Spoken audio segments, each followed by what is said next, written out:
Hello and welcome back to Rocket Pod. On today's show we're joined by Shane McCarthy.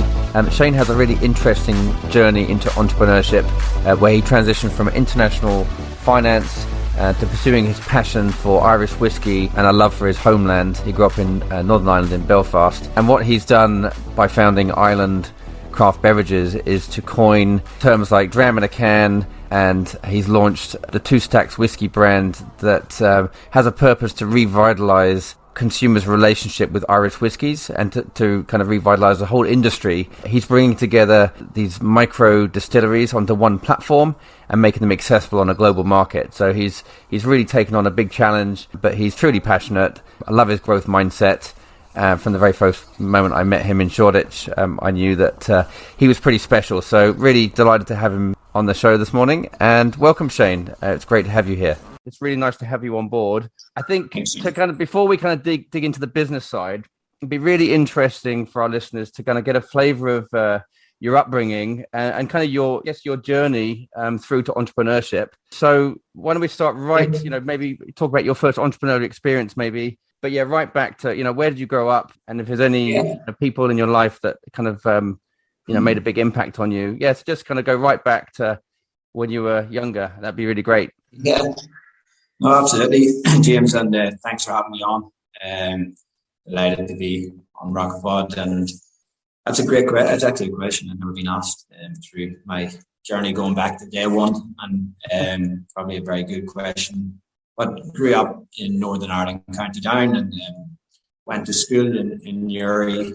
Yep, I suppose through school I was quite academic. Actually loved the sciences, loved the kind of numbers game, mathematics, and physics. Okay.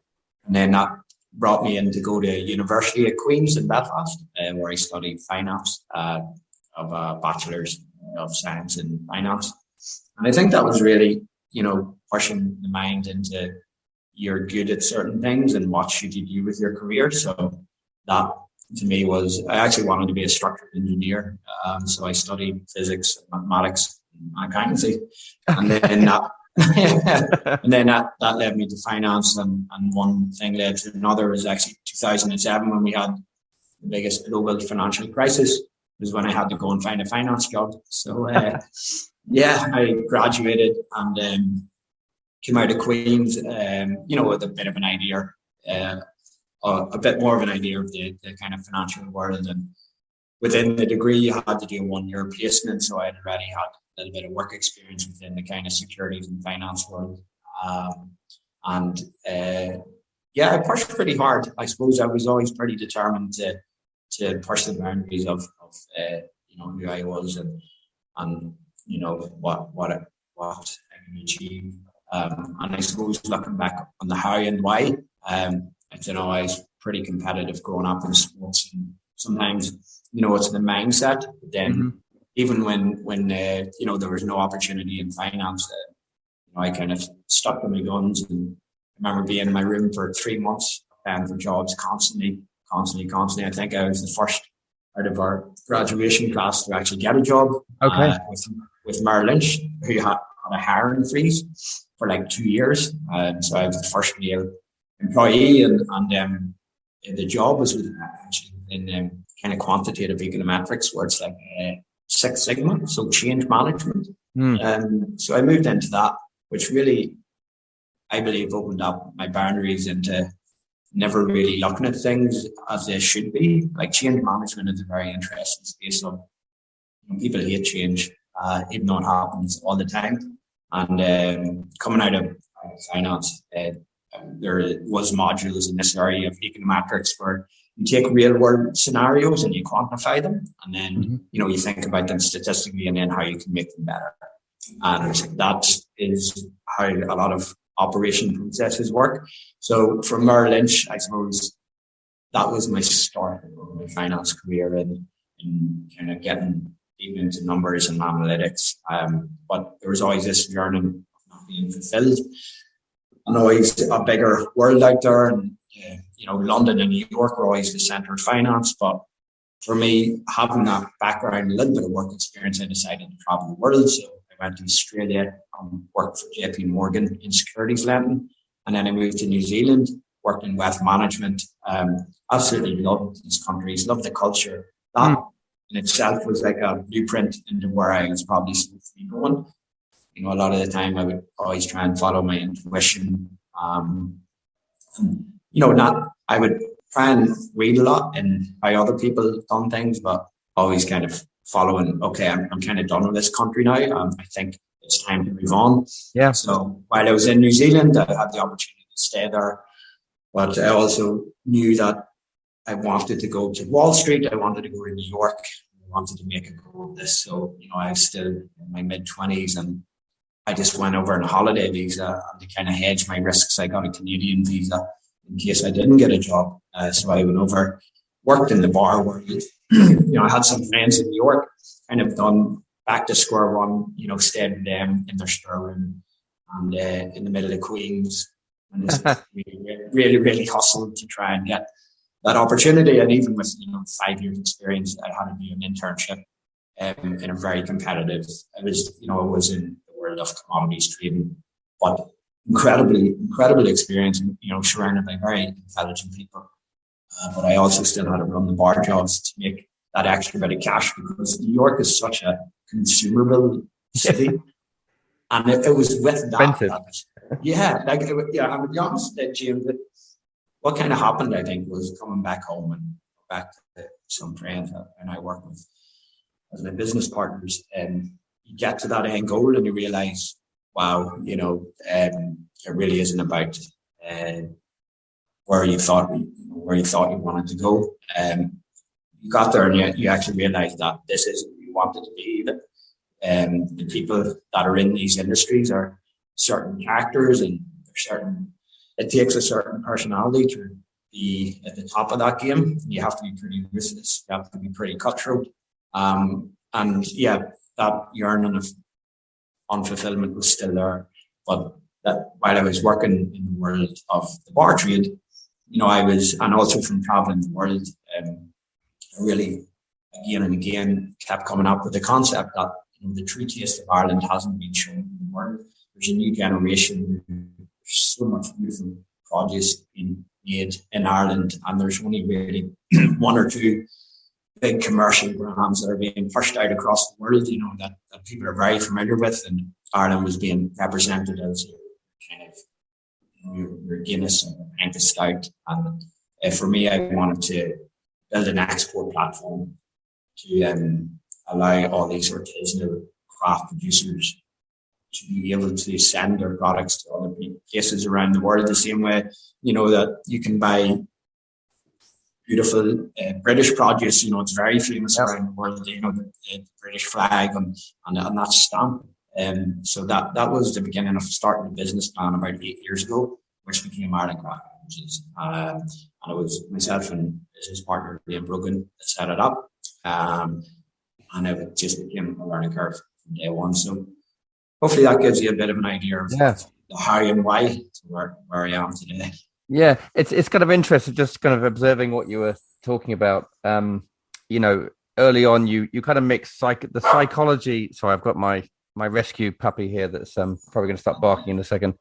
Mixing the psychology with the finance, so the econometric stuff at Merrill Lynch with the finance, your love for numbers. And then I guess where you ended up was, you know, you're bringing where your heart is, I guess your home, Ireland. You've kind of fulfilling that dream, which is kind of the next chapter. Just curious, do you have any idea of where your drive comes from? Do you think a part of it is growing up in Belfast? Is there any? I mean, what do you think? What's the essence of Belfast and compared to the other cities? Obviously, you spent a lot of time in London. That's where we met. I think New York. James, yeah, I think certainly I spent summers in America with a lot of friends, very good friends that I'm friends with today, and they kind of always say, "Oh, you know, people up north are cutting it from different cloths." You know, and I believe that when any kind of oppression happens or people are held in a sturdy for a certain period of time, they tend to push themselves harder, and not just in Northern Ireland. You know, you look at certain places around the world that have been held back. You know, it was in the 70s and 80s, a lot of one side of the community weren't given an opportunity to go to college, weren't given an opportunity to actually make something of their lives. And I think when they're given it, they kind of grab it with both hands.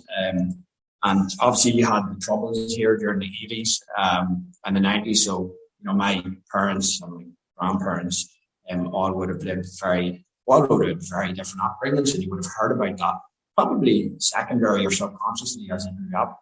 And then when you were offered, to go to these grammar schools and university, and then you realise you're the first grandson to actually do that or to follow that, then there's a sense of pride, but there's also probably that sense of, this is a good opportunity here and grab it with both hands. So, I never looked at it that way. But I suppose to answer the question, that is probably a big part of where that inner drive maybe comes from, and that kind of fearless, just give it a go. And I think not worry too much about it. Just because follow your nose, follow your intuition. Knowing when something. It's also kind of knowing when the season's over. Like you talked about your time in New Zealand. You loved it, but then you were ready to kind of take the next step. And then it is kind of interesting, isn't it? I mean, I've always wondered, even my own personal journey, the drive piece. So what is the root of it? Why, like my old man is very, I don't know, he seems very content and has quite a simple life. He really values a lot of time, and, he doesn't understand why I'm always hustling and striving, and he doesn't get it at all. But part of me is, I don't know. I mean, he's a great gardener.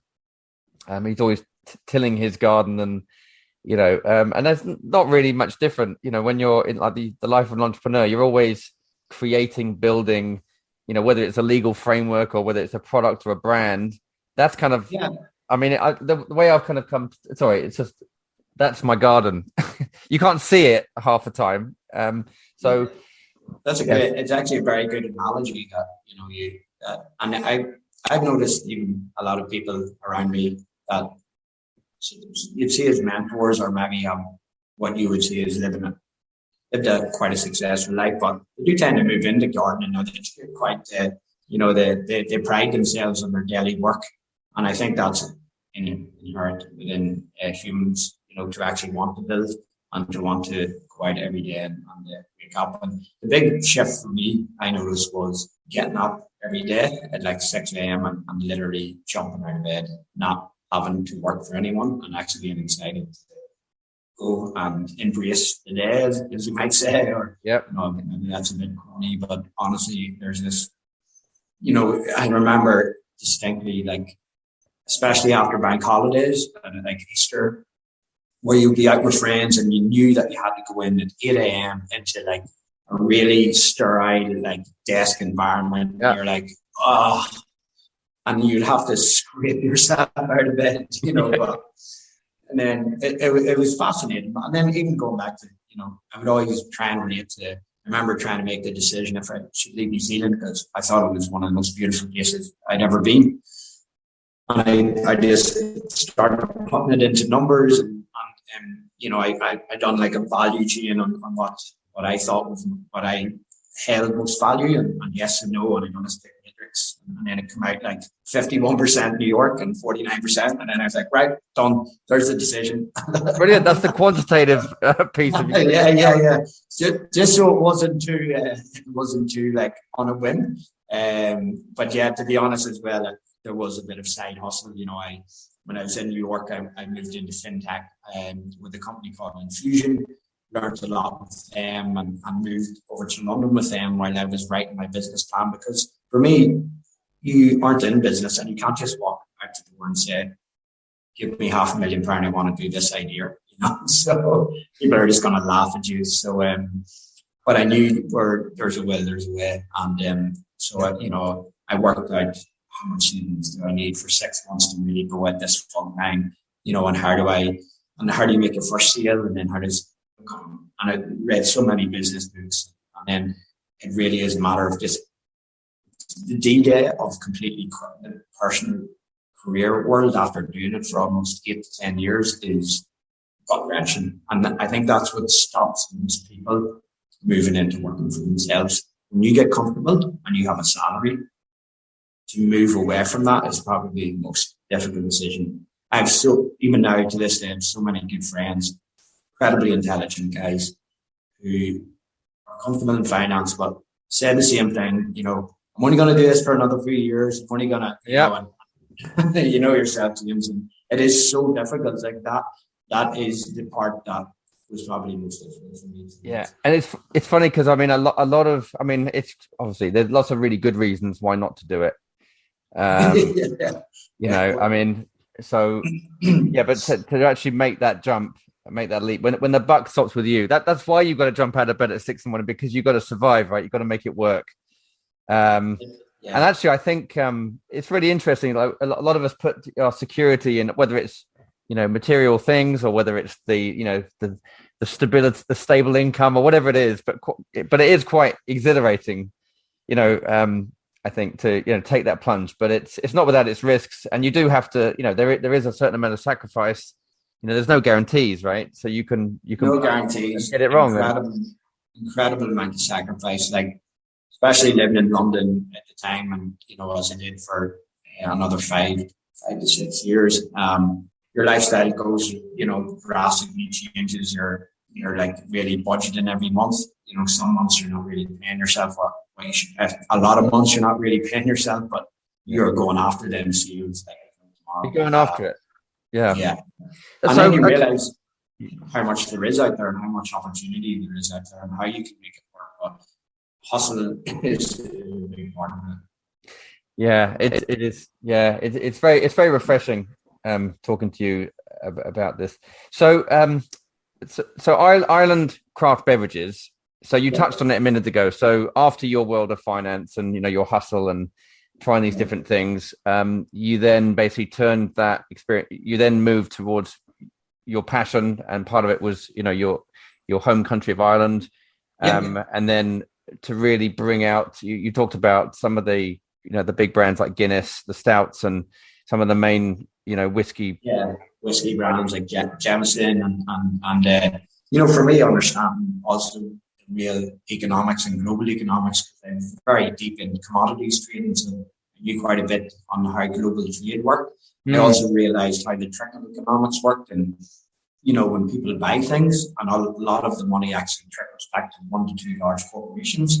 So for me, the real true sense of fulfillment was almost creating a new local economy, and it's become bigger and bigger the last few years. But 8 years ago, we were really drumming home support local, because it goes back into the economy. And if you're buying local independent goods around the world, it actually gives straight back to Ireland. Whereas, you might be selling millions of pints of Guinnesses around the world, but they hire 100 people in the middle of Dublin, a bit of logistics. But this is really interesting point that people, I think, overlook.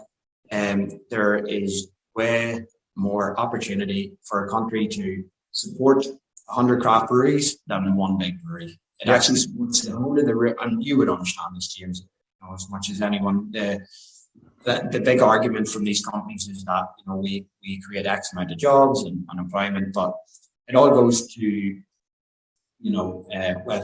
Guinness is owned by Diageo, which is a UK PLC. Jameson is Pernod Ricard, which is a French PLC. So to really shout about being an Irish brand, fundamentally the economics don't work in that way, and that's something that consumers don't really overlook, and I think that's what marketing doesn't think. But that was something for me, I think that we had a strong foot to stand on, where we said this is actually 100% independent, it's authentic, and it comes from rural Western Ireland. And for us, it was working with all these new, a lot of them were family-run businesses, husband and wife, and real passionate people that really cared. And for us to be able to come in and say, right, we've got an export platform and we're going to consolidate the best of Ireland. We're going to be a one-stop shop. So we would go to big importers around the world, and they would get excited and say, well, you're telling me I can get 10 incredible Irish brands, and you're, just through you, and you're going to organize the container. And we opened up, there's the famous story where we opened up from Belfast to Beirut, they called it Never Lebanon. Unfortunately, that's not now after some events that have happened in Lebanon. But they were seeing a really great purple patch in flowers with like 10 suppliers for St. Patrick's Day. And it was such a beautiful kind of homecoming between two cities that had it pretty difficult. And the friendships that we made there, it was really incredible. So that's some of the kind of hurdles that we've overcome and set up and achieved, I would say, the last few years. Yeah, I think you touched on a really good point, and I guess this is really the heart of your brand. I think keeping, more household spend with local and independent businesses. Coincidentally, I just wrote an article in London Life last week about what Flexi's doing, and that's basically, championing these independent British brands. In our case, independent British brands. And I guess my quite crude research might need to verify this, but I picked up some fact that for every pound you spend on a local independent business, 50 to 70p stays within that local economy, versus 5p if it's with a big corporate. That's exactly the point I'm getting at, James. And people don't realize these bigger corporations that are becoming bigger and bigger and have so much more muscle. Number one, to me, it monopolizes. Like I always say, monopolization kills innovation, and you lose so much choice and creativity within an industry. And I know they obviously have regulators, and I actually think it's gotten worse and worse. They have anti-competitive regulators. You just need to look at the biggest corporations in the world that haven't been stopped. You've had everything from airlines being allowed to consolidate to Imperial and Stadmiller being allowed to consolidate. Mm-hmm. Like if there was fair competition out there, regulation would not allow this because I think it does correct itself down the line. At some stage it has to, because they just get too big and too chunky. But at that size, it's really difficult. But it sounds like if you're creating a platform where these craft small batch, runs of high quality product, because they're like you said, they're owned by families, or they're very smallly, family operated businesses, or I don't know how you describe it, but they're basically small boutique operators or distilleries. They're able to produce a very high quality product, and there's only a finite amount that they can produce. And actually, a lot of these little businesses are very happy with, I can do 10,000 or I can do 1,000 of these. That's it. I'm happy. I have enough to have a good life. And I think that's it, James. Like, do you need more is the question. Do you really, you kind of go back and go, well, people always think bigger is better and scale up and throw money at it and grow. And, I've seen it time and time and time again. And I do think that there is a breaking point, and there is why do you need more? Why do you need to be bigger? If it's a profitable business and you're hiring people locally, your quality is good and you're happy, you're not overstressed, you're not overworked. Mm-hmm. I think there is a really nice equilibrium that can be had in that world. Yeah. And you being a consolidator, there'll always be opportunity for these other little niche little businesses to pop up. So, and it's great to have alternatives, isn't it? Because I know that just my own shopping habits, they've changed a lot over the last few years. An example would be that, I know our meat consumption's gone down as a family, probably by about 80%. But when we buy meat, we'd rather buy meat from the local farm shop or, some high quality. Never did I think I'd ever spend 17 quid on a chicken, for example, but actually it's better quality and we eat less, and actually we're better off for it. It's healthier. But by the same token, I would rather have, I'm probably not the best candidate because I've been teetotal for 9 years now. But I do love whiskey. And when I do fall off the wagon, I think your products would be awesome because it's that high quality. Don't mind spending a bit more. Maybe I don't have to spend more. Maybe there's a false economy there. Maybe it's the same price. But you're getting better quality, and actually you're doing good with your wallet. It's that wherever you are in the world, if you can support a local community somewhere in the world, you're going to be really helping create those sustainable communities. You're not ripping the heart out of communities, and it's different, isn't it? It is, and I think it's even happening more and more. I was reading this week how the European Union are trying to, put more what they call GI, geographical identification or protection around, everything from Donegal wool or, pottery, British pottery, these really artisanal industries that don't really get protected. They're copycatted in other parts of the world, and fraud happens as well a lot. So, it's great that these industries are all around us, but, at the same time, as you say, if you are across the world, there people locally are ripping off these kind of craftsmanships as well. So it's good to see that the likes of the EU are stepping in and saying you needed a GI to actually produce these products. So the same way, champagne and whiskey, that just gives them way more of a backing to, go out into the global space and not really fear that their product's going to be ripped off at a cheaper price point and not really done correctly. That's it's definitely I suppose sometimes it's not really the product, it's more the support, as you're saying, to going back to what you're supporting is more the spend than actually buying. Yeah, I think this would be a good segue to introduce our sponsor, Flexi. I'd like to take a moment to introduce you to our amazing sponsor, Flexi. These days we have multiple subscriptions, from streaming services to gift boxes and much more. Discover Flexi's unique subscription marketplace, sourced from independent British brands, from organic beauty products, cocktail kits and responsibly sourced coffee to plant-based meals, gift boxes and much more. Whatever your passion, look forward to a regular box of joy delivered straight to your door. All easy to pause, cancel or resume in a tap or two from one single dashboard. So give Flexi a try. It's free to download from the App Store, or head over to www.flexiapp.uk. That's FLEXYAPP.uk. Now back to our guest. I think there is a shift in. I think people are becoming more mindful. Well, certainly there is a percentage of people that are becoming more mindful about where they shop. And I think so. There is a movement there, isn't it? So it sounds like it's a really exciting time for Ireland Craft Beverages, and your two Stacks Whisky, and it's a really exciting time. Another just thought that came to me. So there's, because of this movement, the eco resorts and this, there is people are become a bit more conscious about their impact on the environment and everything. You wonder whether if there are areas or businesses that have these eco, they brand themselves as eco-friendly.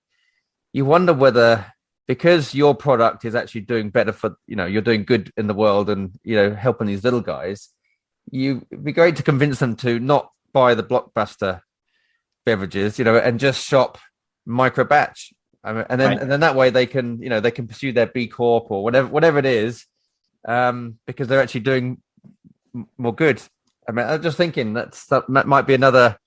Yeah, you've thought about it, but I think at the end of the day, the consumer drives everything. As much as you person tell the story and kind of lay out the facts of how good it can be, at the end of the day, a lot of mass consumers buy on price point and convenience and their ease of being able to get it.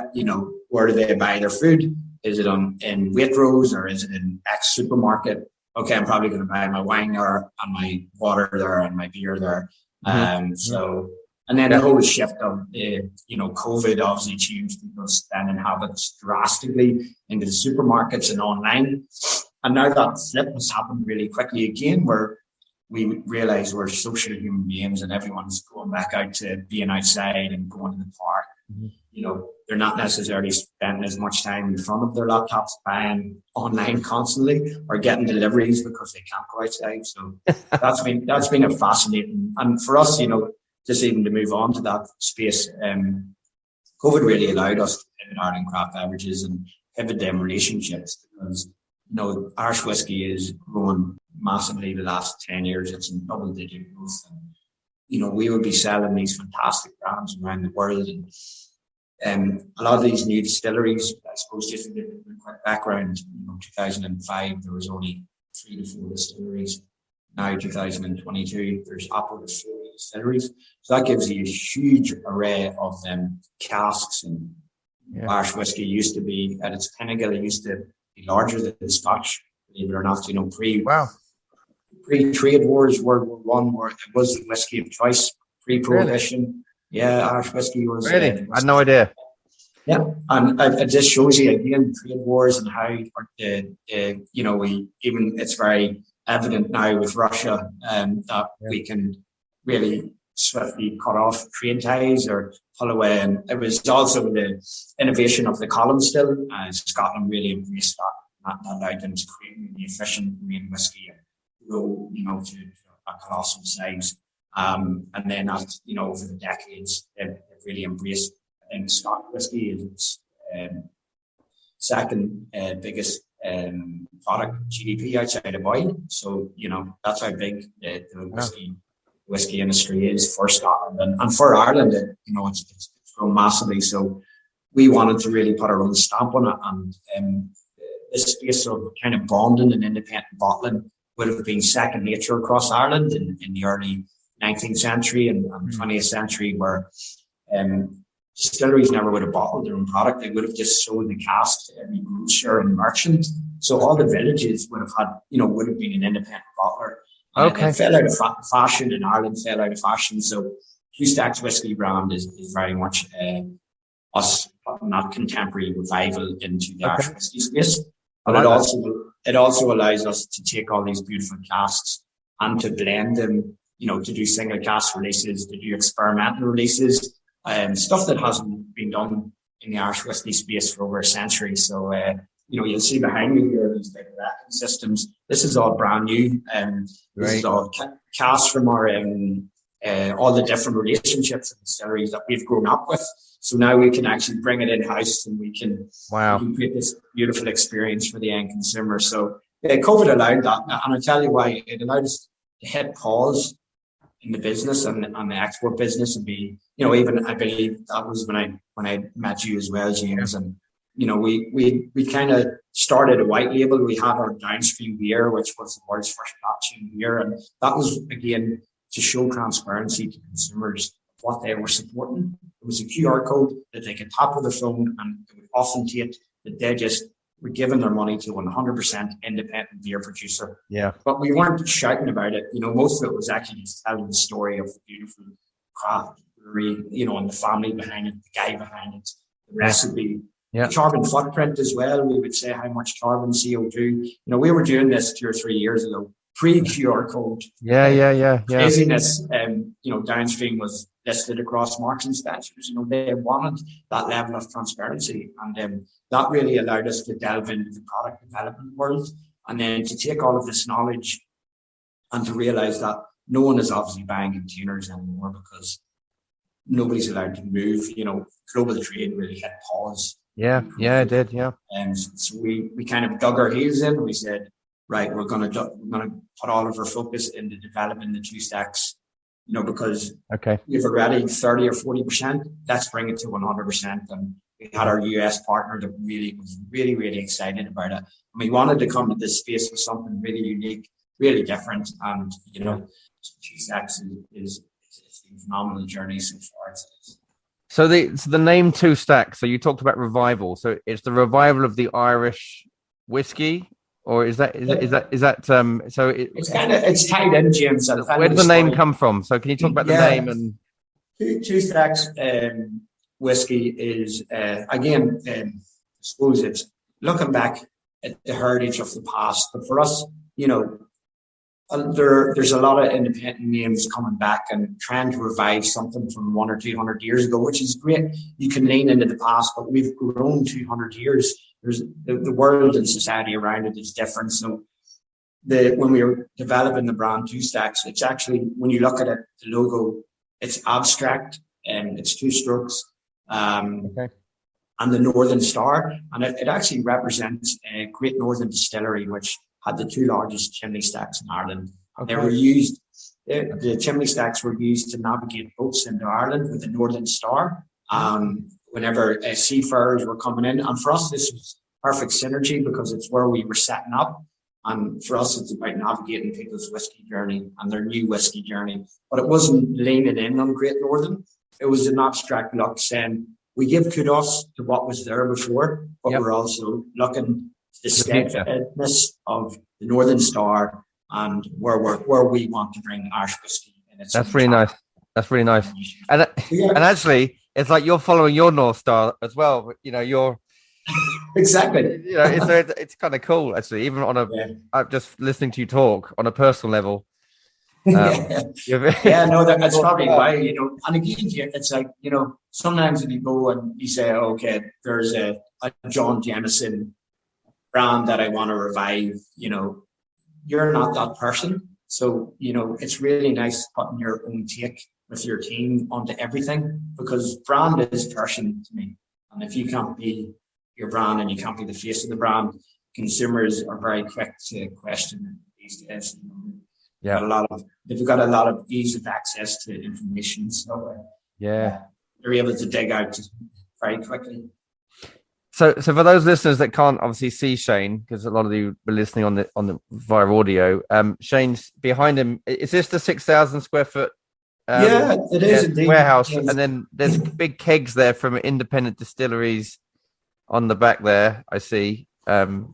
So and you're in a new office. So this is an empty office because it's a little echoey. But Shane's just moved into a new office. I guess today. I don't know. Would you like me to You can do a little tour. This is my first day. It is. I forgot that. That's okay. Yeah, I forgot that I'm tethering, but you can see outside.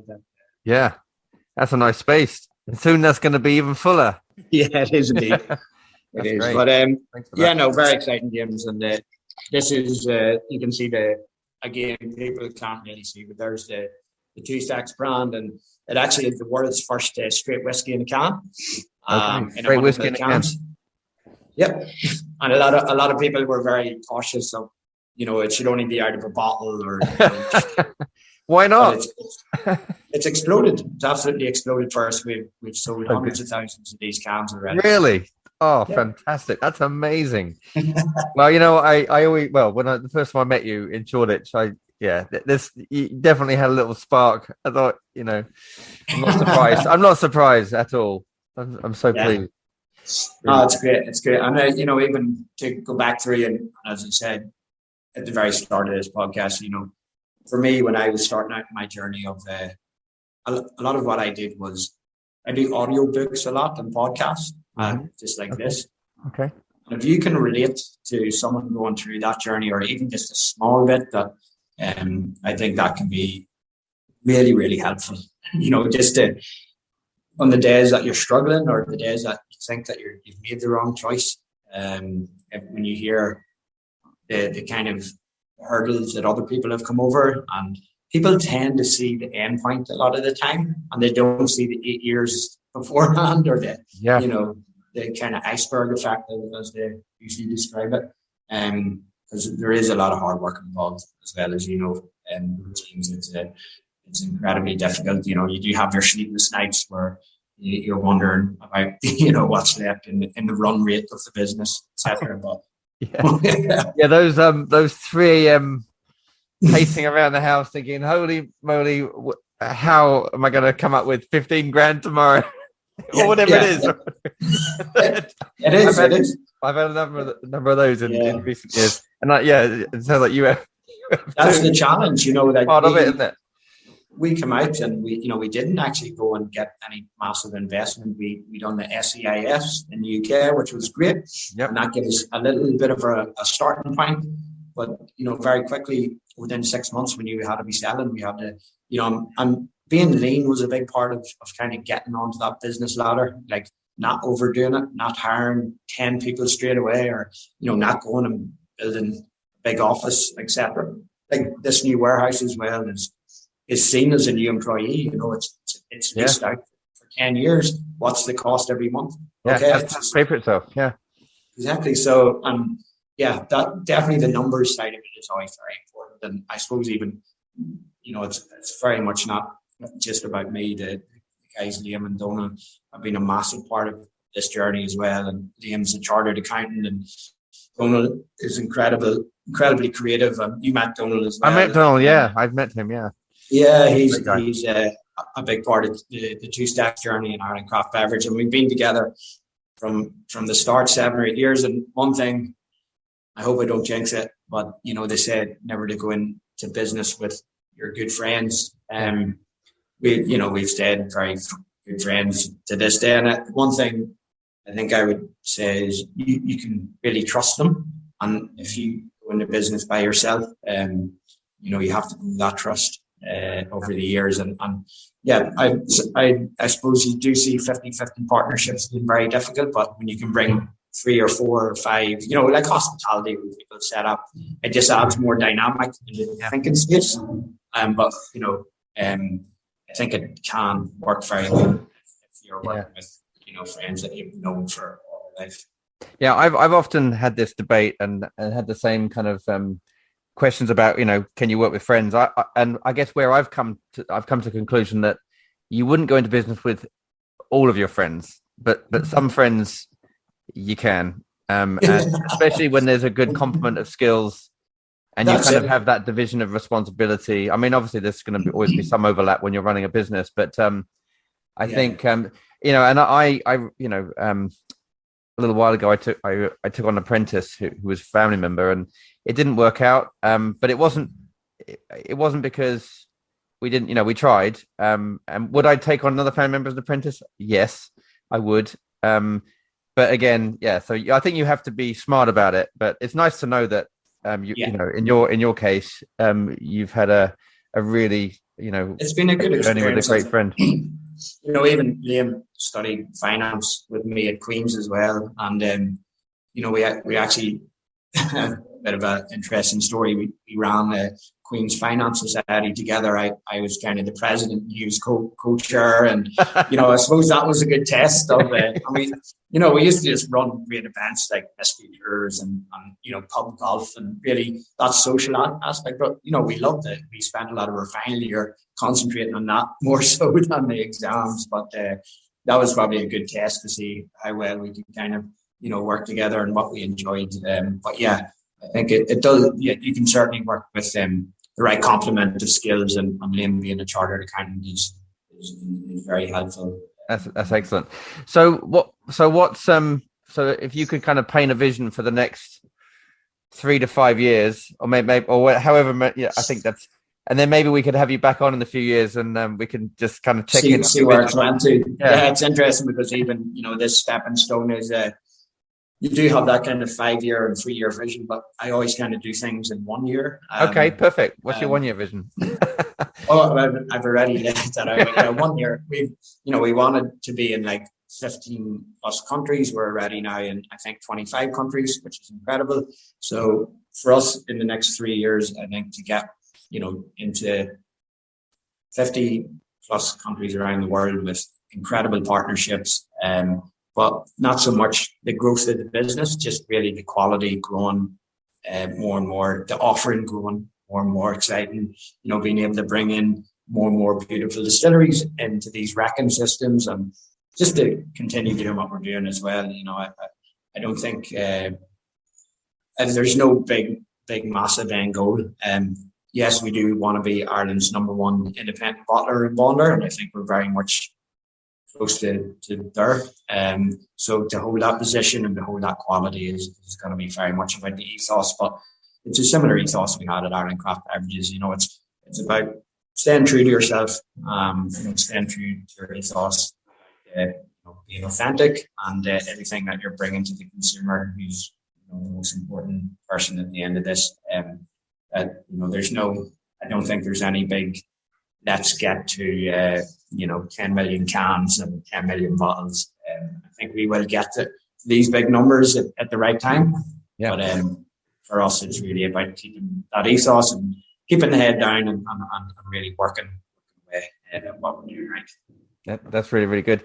Actually, so I guess we're probably coming to the end of our our time together, this might be a good segue. A couple of questions. Is there a book you'd recommend? Maybe a book that's impacted you? You mentioned you listen to lots of audio and presumably you read as well. Is there any book that you'd recommend that's had an impact on you in the last 5 years? Yeah, absolutely. Yeah. One of the ones that really sticks with me and I think has inspired me even in the environmental journey is Yvon Chouinard from Patagonia that wrote the book, Let My People Go Surfing. I think they're way ahead of their time with what they were doing with Patagonia in the 90s. Everyone's talking about B Corp. These guys were doing it 20 years ago. Okay. And Let My People Go Surfing. Shoe Dog's a good read as well. It's a bit more ruthless about the Nike journey. I thought it was quite interesting. What was that? Sorry, you broke up. What was Shoe Dog. Shoe Dog, okay. Shoe Dog. Yeah, the journey of Nike was very interesting, just about being ruthless. And then the third one that really helped me probably, in the innovation space was Lean Startup. It's quite technical, but it really, when you're going through that journey of ideas and pivot and stop and start, that was really helpful. So them 3 books, out of a lot of others, I think have really stood by me. Okay, excellent. And if there was some parting wisdom that you could leave our listeners, and bearing in mind, that we have quite a young demographic of listeners, what would you say to the listener? Any bit of advice that you could give them? Yeah, I think always listen to that inner voice, and just try and follow your intuition, because as the famous saying goes, be yourself because everyone else is taken. I think that is very true in business. Oh, that's really good. That's really good advice. And I have one more question. Why not? If you were to have a coffee with somebody, who would that be? I know he doesn't have the best reputation at the moment, but I would love to have a coffee with Elon Musk, mainly because not because of the person or his achievements, but I'm incredibly fascinated by space travel and astronomy. So I'd love to pick his brain on what he's up to with SpaceX. Excellent. Brilliant. Well, thank you so much, Shane, for your time and graciousness this morning. Where can people find you? Where can people Stacks or Stacks Whisky, twostackswhisky.com gives you an idea, and obviously LinkedIn. I'm quite active in LinkedIn about what we're up to and the kind of journey and development. So if anyone has any questions, please just drop an email at twostackswhisky.com. Or even just reach out to yourself, James. You guys are quite active as well with the podcast space, so I'm sure you can pass on any details for anyone that has any further questions. Perfect. Excellent. Well, thanks, Shane, for your time. It's been really wonderful to have you on. And best of luck for the next 3 years. And it'd be good to maybe look back with you at that time. And or if you ever make it over to Ireland as well, I didn't delve into it, but I have moved back here last year. If you're ever taking the bike over around the beautiful mountains of the Mourne where we're situated, please do call in and say hi. Yes. I'd love to. Brilliant. Well, thank you. All right, thank you. Thanks very much. Thank you for listening to today's episode of Rocket Pod. If you get a moment, we'd love it if you could jump over to Apple Podcasts or Spotify and leave a review.